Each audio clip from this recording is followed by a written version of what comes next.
Good evening, everyone. Welcome to NTD Tonight. I'm David Zhang. Here's a preview of some of today's top stories. The House Speaker led dozens of lawmakers to the southern border today. He's calling for a solution to the crisis that both parties can swallow. An explosion in Iran killed over 100 people. More on the significance of the location and impacts. A cyber kidnapping scam targets a Chinese exchange student in Utah. Authorities have found the boy and are investigating. Breaking news as we come on the air tonight, hundreds of pages of unsealed documents from a lawsuit connected to accused sex trafficker Jeffrey Epstein were publicly released this afternoon. Big names on the list included former President Bill Clinton, his estranged longtime aide Doug Band, Prince Andrew, and the French modeling agent Jean-Luc Brunel, who, like Epstein, died while awaiting trial. We'll bring you more tomorrow as we learn more about the full list. Dozens of House Republicans are at the southern border in Eagle Pass, Texas. Their trip comes as Customs and Border Patrol saw a record high number of illegal crossings in December, around 300,000 crossings. That's roughly the size of the city of Orlando crossing into the United States illegally in a single month. NTD's congressional correspondent Melina Weisskopf reports for us. House Republicans have made several trips to the southern border, but this is the first time that Mike Johnson is leading a delegation as the speaker, and it comes at a time when pressure is high, as right now the Senate is working on a deal with the White House. They're trying to find common ground solutions over immigration and border policy, how to change those policies to fix the immigration issue. But House Republicans, they have their own list of demands, much of which includes returning to Trump-era border policies, such as the Remain in Mexico policy.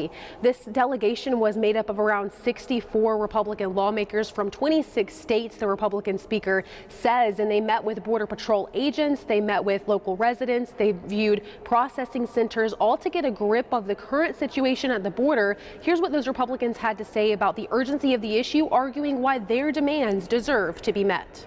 When President Trump entered the Oval Office, he put in the Remain in Mexico policy, he ended the catch and release policy, he did the fundamental common sense things that stem the flow. It was down to a tiny fraction of what it is right now. In December alone, it's the highest number in history. And it's going to continue because they're showing no inclination at all to change it. The greatest domestic threat to the national security and the safety of the American people is Secretary Alejandro Mayorkas. And that last person you just heard from was Congressman Mark Green. He's the chairman on the Homeland Security Committee here. He says that next week his committee will officially begin those impeachment proceedings against DHS Secretary Alejandro Mayorkas, arguing that he has failed to uphold his duty to secure the border. But the DHS Secretary has pushed back, saying he simply doesn't have the money or the resources to 100% carry out his job effectively, saying that the ball is now in Congress's court. Take a look at what he had to say. We need additional personnel to advance our security at the border. We need technology to advance our fight against fentanyl. We need additional asylum officers to really accelerate the asylum adjudication process. But Republicans argue that if Congress does give the DHS more money, that money will only be used to process more illegal immigrants and release them into the country, rather than use the money to try to stem the flow of illegal immigration to begin with. Reporting from Capitol Hill, Melina Weisskopf, NTD News. This afternoon, the Biden administration DOJ just sued Texas over its new border security bill, SB 4. The bill allows Texas authorities to arrest, jail, and deport people who cross illegally into the state. Now let's take a look at other top headlines. At least 103 people were killed Wednesday and 141 injured in the Iranian city of Kerman after twin blasts near the burial site of the slain military commander Qasem Soleimani.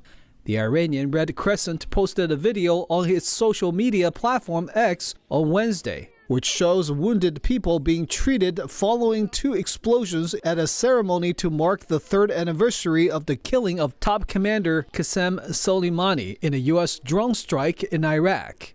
Iranian state television reported a first and then a second blast during a crowded anniversary event at the cemetery where Soleimani is buried in the southeastern city of Kerman. An unnamed official told the state news agency IRNA that 2 explosive devices planted along the road leading to Kerman's Martyr Cemetery were detonated remotely by terrorists.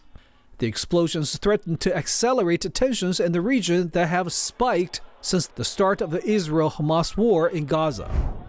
Former President Donald Trump is trying to get back on the Maine primary ballot in 2024. The 45th president and current GOP presidential frontrunner asked the court in Maine to overturn the decision that resulted in his removal. In his filing, Trump accuses Maine Secretary of State Shanna Bellows political bias. Last week, Bellows said she had a legal obligation to take Trump off the ballot because of his actions during the January 6 breach of the U.S. Capitol.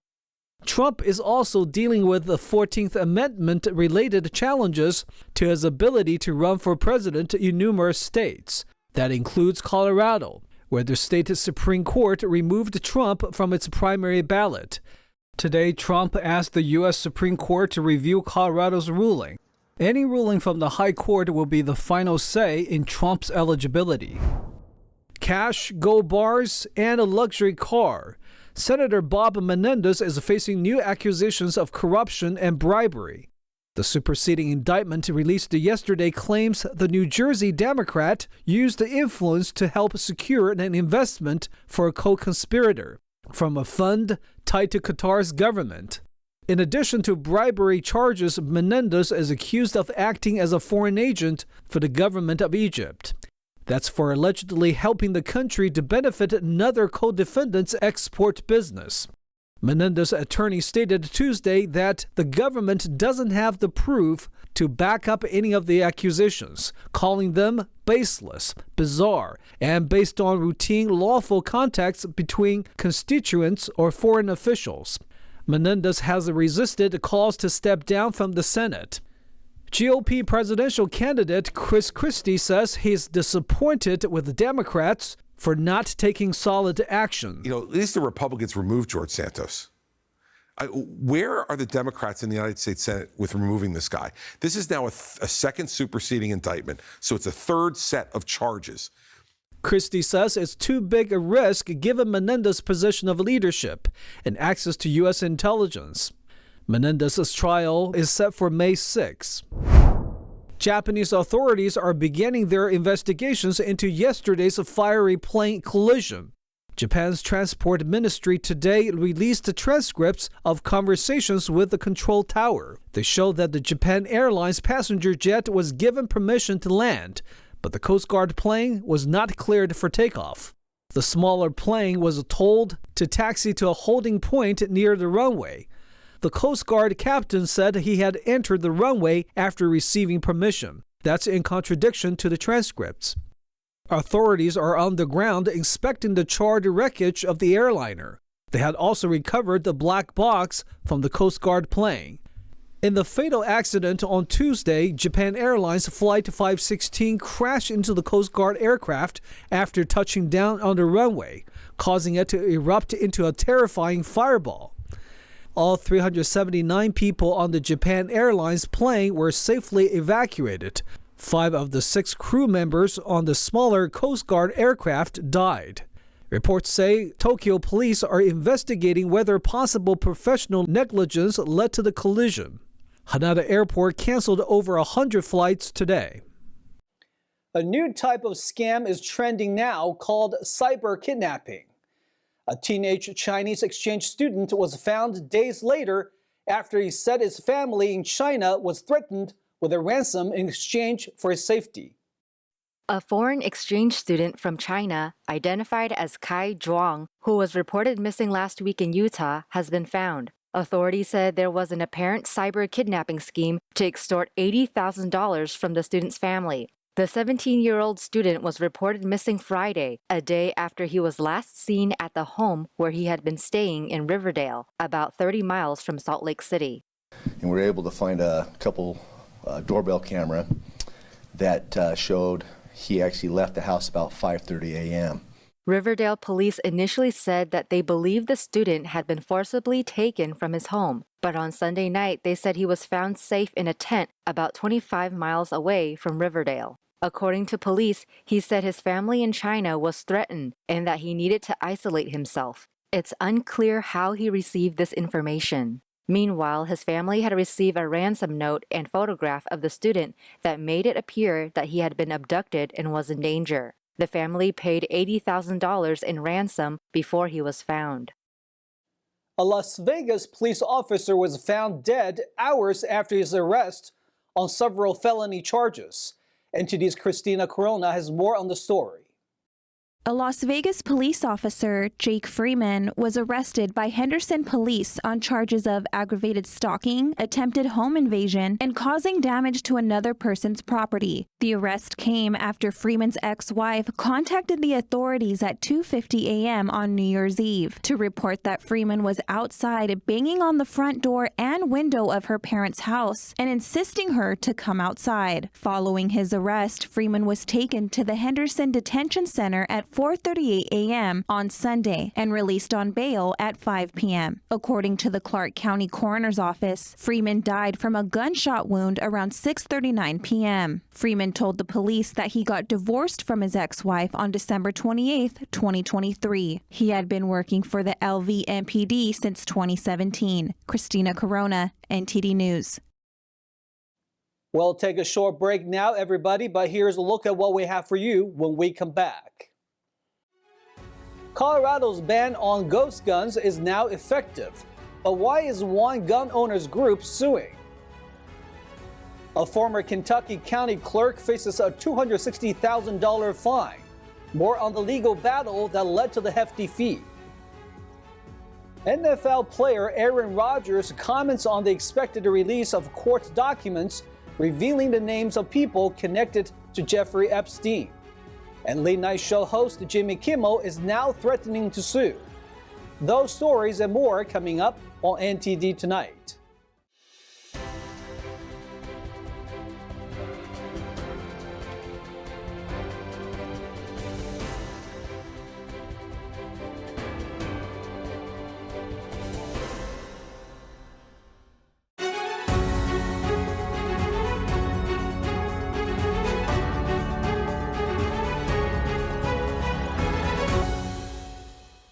Welcome back to NTD Tonight. I'm your host, David Zhang. A Colorado-based gun rights group is challenging the state over ghost gun bans. They say a recent law is taking away the rights of gun enthusiasts and collectors. NTD's David Lamb reports. As of the new year, Colorado's ghost gun ban is effective, making it illegal to possess and transport firearms that aren't stamped with federal serial numbers. According to Senate Bill 23-279, it's targeting criminal activity relating to guns. But on Monday, the Rocky Mountain Gun Owners Group said it is suing Colorado, claiming the law infringes upon the constitutional rights of the public, peaceful Colorado residents, and gun enthusiasts. The executive director of the group says, in the Bruin decision, the Supreme Court made it clear that any law infringing on the right to bear arms must align with the historical understanding of the Second Amendment. Senate Bill 23-270 clearly does not meet the standard. If homemade, unserialized guns weren't legal at the time of our nation's founding, we would all have a British accent. The law bars anyone in Colorado except licensed firearm manufacturers from creating gun frames and receivers. Violations can result in a misdemeanor or felony. The lawsuit is the latest of several Second Amendment lawsuits aimed at gun control passed by Colorado's majority Democratic legislature and signed by Governor Jared Polis last year. A federal appeals court rejected a California city's petition to rehear its case on banning natural gas. This comes after the court struck down the ban earlier last year. The city of Berkeley, California has been trying to ban natural gas, but now the U.S. Court of Appeals for the Ninth Circuit put that effort to an end after it rejected a petition to rehear the case on Tuesday. The court denied the petition after it lacked a majority support from the court's non-recused active judges. In a press release, Stephen Urich, president and CEO of Air Conditioning, Heating, and Refrigeration Institute, said they are pleased that the court denied Berkeley's appeal, thereby allowing the residents of Berkeley and likely elsewhere to continue to have choices with respect to energy sources for home and water heating. Berkeley became the first city in the U.S. to declare a ban on natural gas in 2019 for new homes and buildings. Shortly after, a restaurant group sued the city, claiming it bypassed state and federal regulations when it approved the ban. Last April, the court struck it down, siding with the restaurant group. A former county clerk who refused to issue marriage licenses to same-sex couples is now being ordered to pay legal fees. NTD's Christina Corona has more on the story. A judge has ordered that Kim Davis, the former county clerk from Kentucky who declined to issue marriage licenses to David Ermold and David Moore, must pay $260,000 in legal fees. In 2015, the couple sued Davis for refusing to grant them a marriage license based on her religious beliefs that marriage is between a man and a woman. The judge granted the couple $100,000 in damages. Davis was briefly jailed in 2015 after ignoring the U.S. Supreme Court ruling that recognizes same-sex marriage. She was released when her staff issued the licenses in her absence, removing her name from the form. Davis lost her re-election bid for Rowan County's clerkship in 2018. Christina Corona, NTD News. In the world of sports, a teenager aims to be the first female to compete in bull riding at the top level. Her fearless drive has gotten her to the Junior World Finals in Las Vegas and more recognition. Nija Knight is a high school junior from a small town in Oregon. She is on a years-long quest to become the first woman to compete at the top level of the Professional Bull Riders Tour. I bull ride because I love the adrenaline rush it gives me, and I just love how it feels. She can't join until next year when she's 18, and even then, she'll have to prove she's good enough to qualify. For now, she is the only woman to qualify in the 16 to 18 age division for this month's Junior World Finals in Las Vegas. I started bull riding when I was 9, but I started rodeo when I was 3, and I became a bull rider because of my dad. I was just always behind the chutes with him, telling me to put me on his bull, and so he started me off on sheep. There's fierce competition. Only 30 of the best riders from around the world reach the top. It takes time, travel, money, and perhaps most of all, guts. The sport is undeniably dangerous, with riders frequently injured and even killed, but none of that phases Nija. I just think of myself as another bull rider. I'm just there to do what I love, win a rodeo, get some money, get a buckle, and just have some fun. I usually don't I honestly see me as just another cowboy. I don't see me as a trailblazer. I just doing what I love. In bull riding, athletes try to stay on the bucking animal for 8 seconds while keeping one hand in the air. It's violent and chaotic. Riders cannot touch the bull with their free hand. If 8 seconds is achieved, both bull and rider are scored, with 100 points being the highest. Nija broke her arm once, which sidelined her along with the COVID-19 pandemic. But for 2 years now, she has been in the top junior level, riding the big bulls. She finished in the top 3 in her region to earn her spot in the Junior World Finals. When she turns 18, she expects to compete on the Pendleton Whiskey Velocity Tour. From there, she'll work to earn the points needed for the top level. Late-night show host Jimmy Kimmel is threatening to sue New York Jets quarterback Aaron Rodgers after Rodgers said without evidence that Kimmel could be reviewed as a Jeffrey Epstein associate. NTD's Dave Martin joined me to talk about what happened between the two stars. Hey, Dave, I don't know if this is considered sports, politics, or entertainment, but the famous NFL quarterback Aaron Rodgers made some headlines on the Pat McAfee show regarding Jimmy Kimmel and the Jeffrey Epstein list. How did they even get on this topic? Yeah, they were talking about some NFL conspiracy theories. Apparently there's a popular one that the NFL predetermines who the 2 Super Bowl teams will be, and they show who that is based on the colors in the Super Bowl logo, which come out, months before the Super Bowl even happens. It's just a funny conspiracy theory. Now, Rodgers joked, there better be green in next year's logo, referring to the Jets, of course.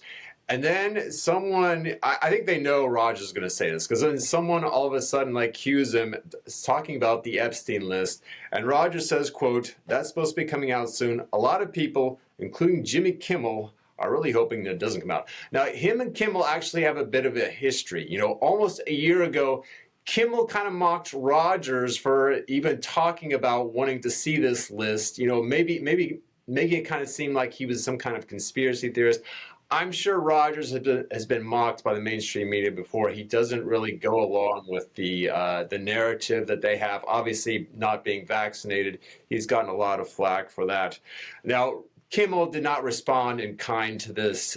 He threatened legal action, said it was a very reckless thing. But obviously, we haven't seen who's on the list, of course.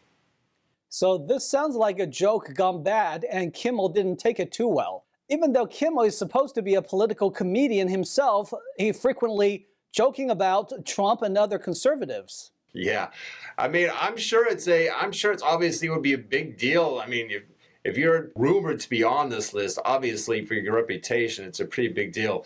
He did not take kindly to it, though. No, I mean, it certainly seemed like on the Pat McAfee show, they were joking around about it. I don't know how much Rogers really jokes around about that stuff, though. But yeah, I'm sure it's a pretty serious thing to some people for sure. Thank you, Dave, for bringing us up to date on that. Yeah, no problem, Dave. And that's all we've got for you tonight. We would like you to join us again on NTD Tonight every weekday at 9 p.m. I'm David Zhang. Have a wonderful evening.